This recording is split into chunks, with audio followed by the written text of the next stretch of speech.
So today let's talk about USDJPY. So we're on the daily time frame and price is right at a critical point. This is a very critical point. This is why it is critical. In the past, it has been a very strong area. All right. Now the market is right at that point.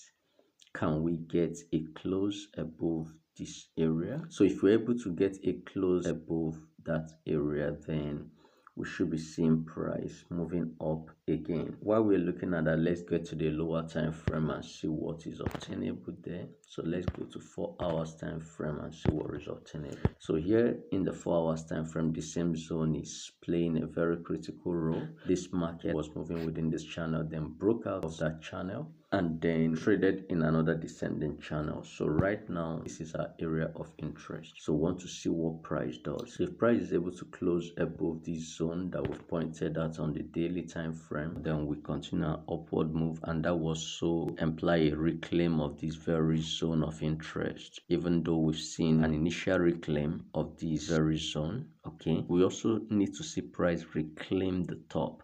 So we need price to move up into this area to confirm a bullish momentum, and that will imply that this was a fake out. But if we cannot get that, then price is going to drop back towards these very lows once again. So let's allow the price to show us the way. That is why price action is king. Follow the price and you will never get it wrong. Thank you for watching. Ensure you hit that subscribe button, turn on your notification bell, give a thumb up to the video if you found value in it.